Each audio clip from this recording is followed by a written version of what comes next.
Bismillahirrahmanirrahim. Assalamualaikum warahmatullahi wabarakatuh. Bapak-bapak dan ibu sekalian, adik-adik sekalian, terutama kawan-kawan yang saya hormati, saya begitu masuk saya lihat begitu banyak kawan-kawan saya di sini. Jadi saya merasa bahagia sekali pada malam hari ini. Saya juga agak didajak karena saya tidak sebenarnya katanya jangan syukuran ya karena saya 1 bulan ini sangat seperti seperti orang yang ya dikejar-kejar oleh waktu karena baru saja saya ambil alih jabatan Forkostra.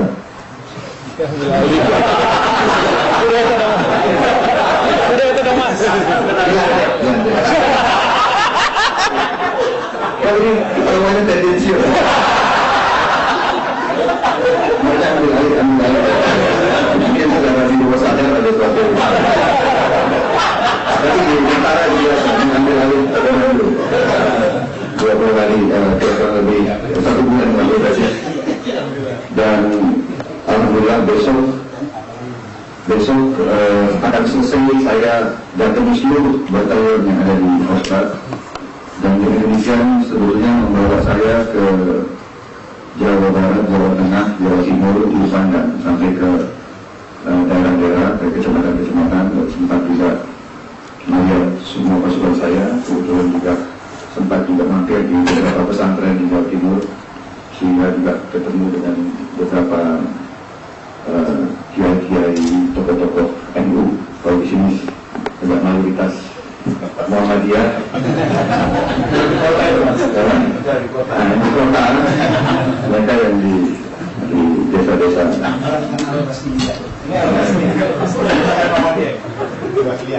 Saya tidak banyak akan bicara, tetapi saya berterima kasih sekali atas penghormatan yang diberikan kepada diri saya, dan saya juga kepada Pak Mufti, saya kira juga kepada Edi Budianto dan Pak Aditya Warman. Perhatian yang begitu besar, rasa solidaritas, rasa ikut bersyukur. Tapi saya juga ingin sampaikan kepada hadirin sekalian, kita mohon bersyukur atas segala nikmat dari Tuhan yang Maha Besar, dari Allah Subhanahu Wa Taala. Namun saya ingin secara jujur menyampaikan, memang waktu saya masih agak muda gitu, beberapa tahun lalu, menggebu-gebu sebagai seorang prajurit, saya kira wajar setiap manusia dalam satu karya. Saya sangat menggebu-gebu, saya sangat idealis waktu itu, ingin menjadi seorang perwira, pemimpin militer yang baik untuk bangsa dan negara. Jadi memang menggebu-gebu berbuat dan memang mempunyai sasaran mengejar, ingin menjadi panglima, ingin menjadi panglima tentara, ingin menjadi jenderal. Saya kira cita-cita saya dari sejak muda. Saya kira para kapten, para mayor, para letnan punya cita-cita yang seperti itu. Tetapi semakin tinggi saya naik, semakin saya mengalami perjalanan hidup sebagai perwira dan pemimpin tentara, semakin saya merasakan bahwa pemimpin itu berat. Setiap saya menjabat komandan, terutama mulai komandan batalion, kita di tentara ada suatu tradisi, kita menerima bendera. Menerima bendera itu, kalau batalion namanya tunggul, kalau brigade namanya juaja, kalau komando utama seperti Kodam atau Kopassus atau Kostrat itu namanya pataka. Kemudian, dan itu memang secara fisik berat, tetapi ada sesuatu lain yang berat. Begitu kita terima bendera, itu tandanya dalam tradisi militer, itu tandanya pada saat itu, detik itu Anda sudah memikul seluruh tanggung jawab di kesatuan itu. Jadi di satu pihak kita bangga pada kepercayaan yang diberikan atas wewenang dan kekuasaan yang kita diberikan, tapi di lain juga kita merasakan benar, masalah tanggung jawab. Dan semakin naik, semakin berat saya rasakan. Dan kita punya suatu falsafah di militer, antara suatu adagium, suatu hukum tidak tertulis yang bunyinya adalah seorang komandan bertanggung jawab atas segala yang dibuat oleh anak buahnya dan atas segala yang tidak dibuat oleh anak buahnya. A commander is responsible for everything that his man does or fails to do. Jadi semua yang dibuat atau tidak dibuat oleh anak buahnya itu tanggung jawab komandan. Demikian beratnya tuntutan, sehingga banyak privilege yang diberikan seorang komandan, diberi hak pakai tongkat, ada ajudan, pintu dibuka, segala. Tetapi tanggung jawab, sehingga semakin tinggi sama masa semakin berat. Jadi pada saat kita mengharapkan dan kita diberikan oleh Yang Maha Kuasa, ternyata diberikannya itu sebetulnya juga sesuatu yang kita rasakan, sesuatu beban. Sehingga waktu saya naik dari bintang 1, saya mau masuk ke ruangan kerja saya, hati saya sebetulnya dak-dik-duk. Saya masuk ruangan komandan jenderal. Saya duduk di meja itu, saya merasakan, ya Tuhan berikan kepada saya kekuatan. Apakah saya mampu memimpin pasukan ini dengan baik, dengan sebaik-baiknya? Jadi ada pertanyaan. Dan 1 bulan setelah saya menjabat, langsung terjadi suatu peristiwa yang sangat berat sebetulnya, yaitu penyanderaan di dunia. 1 bulan setelah saya menjabat, saya berangkat ke Urian, dan di situ saya juga merasa kok demikian berat ujian yang diberikan kepada saya, karena secara teknis keadaannya sangat sulit. Alat-alat Indonesia kurang, helikopter kita kurang, kita tidak punya alat-alat untuk bisa menembus penginderaan di bawah pohon-pohon yang 40 meter tingginya dan sebagainya. Kemudian persoalannya berjalan sekian bulan, begitu banyak warga negara asing terlibat, seluruh mata dunia kepada kita, terutama mata dunia militer. Ya. Di situ dipertaruhkan kehormatan pasukan khusus, kehormatan TNI dan kehormatan itu bangsa Indonesia. Dan saya merasakan saya di situ bertanggung jawab penuh dan terjadi korban. Banyak rekan-rekan saya, anak buah saya juga korban di situ. Di situ kita rasakan berat sebagai pemimpin. Tapi alhamdulillah Tuhan memberi suatu jalan keluar dari suatu kemelut, terutama di mana yang bertanggung jawab adalah saya. Tapi di balik kesulitan yang saya rasakan waktu itu, di mana saya sudah menyampaikan kepada pimpinan bahwa apabila dalam 3 hari ini sambil tidak selamat atau tidak ketemu, saya akan meletakkan jabatan. Saya sudah sampaikan kepada pimpinan saya waktu itu. Di situ hadir juga Pak Jeki Anwar, dan ada waktu itu Kadina Pak Samsi Siregar adalah pemimpin operasi seluruhnya. Saya adalah komandan Satgas yang mengadakan serbuan. Saya lapor ke Pak Samsir, Jenderal, kalau ini tidak berhasil, tanggung jawab sepenuhnya kepada saya akan jadi. Saya siap meletakkan jabatan 5 bulan setelah saya dilantik.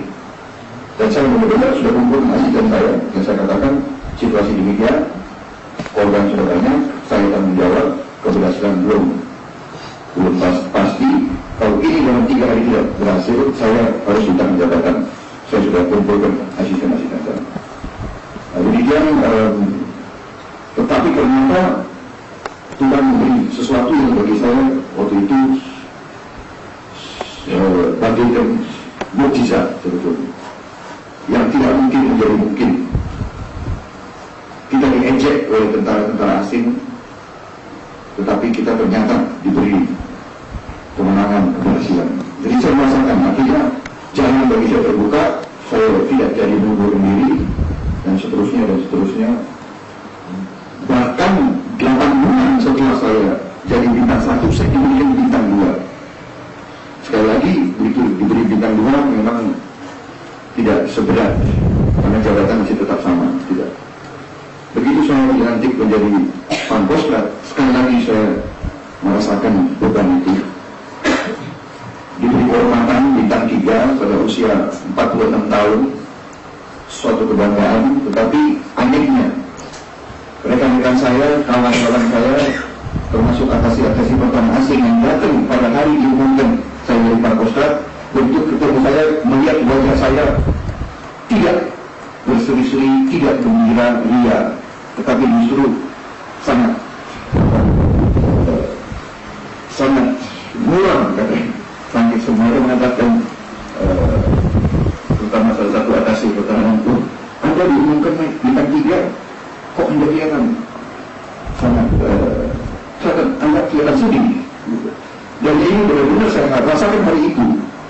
Bukan saya bangga benar, tetapi saya benar-benar merasakan apakah saya mampu, apakah saya pantas.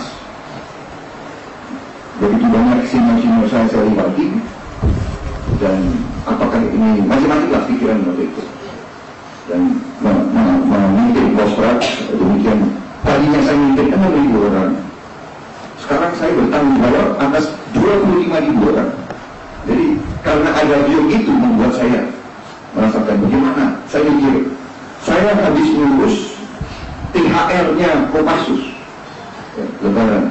Sekarang saya sudah berpikir bagaimana THR-nya Pangkostrat 25.000 pasukan. Bagaimana rumahnya, bagaimana sekolahnya anak-anak itu, lalu bagaimana itu. Jadi tidak ada sesuatu, saya tidak merasa waktu itu perlu untuk berpesta ria dan sebagainya. Saya benar-benar merasakan tanggung jawab. Belum lagi saya rasakan memang situasi bangsa kita dalam kondisi krisis moneter yang begitu berat, kondisi ekonomi kita dan sebagainya. Jadi itu saya jelaskan sedikit sikap mental saya, attitude saya, di mana saya berterima kasih dan diingatkan memang kita bersyukur.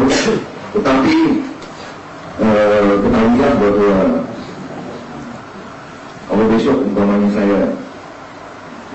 besok ini saya tidak menjabat Pangkostrat, mungkin justru muka saya akan berseri-seri. Sepertinya beban akan dilepas. Namun kembali lagi saya bicara kepada diri saya, Anda seorang putra bangsa, Anda seorang patriot, Anda tidak boleh takut, Anda tidak boleh berecut. Ya. Apa yang terjadi, kerjailah, hadapilah sebagai seorang kesatria, tanggung jawabmu, dan laksanakan tanggung jawabmu dengan sebaik-baiknya. Walaupun kadang-kadang keputusan kita ambil penuh risiko yang membawa dampak bisa positif dan bisa negatif. Saya kira itu yang ingin saya sampaikan pada kesempatan malam hari ini. Saya sangat terima kasih atas penghormatan kepada diri saya dan kehadiran kawan-kawan saya yang saya yakin banyak kesibukan yang hadir di sini, tokoh-tokoh nasional saya kira yang hadir yang sangat berperan dalam kehidupan bangsa kita. Ada yang dari bidang politik, bidang ekonomi, bidang akademis, bidang swasta, wira swasta, ada dari bermacam-macam bidang. Dari saya kira ini pun juga dirasakan oleh rekan-rekan saya, Pak Mukdi dan yang lain-lain tadi yang saya katakan. Saya juga ingin sampaikan kepada adik Piatu bahwa ada suatu cerita yang menarik. Saya ingin cerita ini kepada adik Piatu. Baru saja tahun lalu saya memimpin suatu kegiatan, suatu ekspedisi untuk mengibarkan bendera merah putih di puncak tertinggi dunia di Everest. Ini cita-cita kita sudah lama, tapi kita tidak punya uang, sehingga 10 tahun kita tertunda. kita tersentuh karena kita dengar Malaysia akan mengibarkan pada tanggal 10 Mei 1997 yang lalu. Karena kita dengar Malaysia akan mengibarkan dan mereka sudah umumkan di radio dan sudah programnya sudah 3 tahun, kita terusik. Ya, saya sebagai putra bangsa, sebagai patriot, mungkin saya bisa dituduh ultra patriotik. Kenapa? Saya 10 tahun hampir tidak punya negara. Saya 10 tahun waktu umur 6 sampai 15 tahun saya berjalan-jalan di dunia di beberapa negara sebagai political refugee. Jadi, dan saya sekolah di tengah-tengah orang kulit putih yang selalu mengejek melihat orang lain punya juga tidak punya. Jadi saya bisa merasakan itu. Jadi saya kembali kepada cerita bahwa tahun 97 itu kita dengar Malaysia akan kibarkan bendera mereka, dan saya kumpulkan pendapat saya tanyakan, apakah rela kita 200 juta bangsa Indonesia kita ketinggalan dengan Malaysia? Tidak, Pak. Bagaimana? Kita mampu atau tidak? Mampu, Pak. Benar? Oke. Kalau Anda merasa mampu, marilah kita berbuat. Ya. Sebetulnya apa? Dan saya diejek juga oleh beberapa orang. Ini adalah kegiatan emosional Prabowo. Tapi saya waktu itu merasa, ya, merah putih adalah lambang bangsa. Memang merah putih hanya kertas, hanya kain, ya. Tapi itu lambang bangsa kita. Dan Mahathir Muhammad juga merasakan. Dan dia mengatakan, semua bangsa-bangsa yang maju di dunia telah membuktikan ketangguhan warga negaranya dengan mengibarkan bendera mereka di puncak Everest. Dari 100 yang mulai naik, hanya 10 yang sampai. Dari 10 yang sampai, hanya 6 yang kembali. Jadi, itulah persentase daripada keberhasilan. Di sekitar puncak Everest itu, makanya Everest dinamakan kuburan tertinggi di dunia. Karena di puncak Everest begitu banyak jenazah-jenazah mayat-mayat di situ. Dan dalam keadaan utuh karena suhunya. Jadi anak-anak kita yang persiapkan hanya dengan 4-5 bulan persiapan, sebab semuanya tidak pernah lihat salju. Ya. Bagaimana lihat salju? Pertama kali ke luar negeri. Yang saya ingin cerita adalah bahwa untuk menghadapi situasi yang begitu berat, akhirnya saya berpikir dari jalan lain, kita harus didukung oleh doa. Ya. Dan itulah saya minta tolong kawan-kawan saya yang lebih agamanya lebih baik itu dari saya, Pak Pino Kama segala macam itu, dan beliau kepalanya sudah hitam.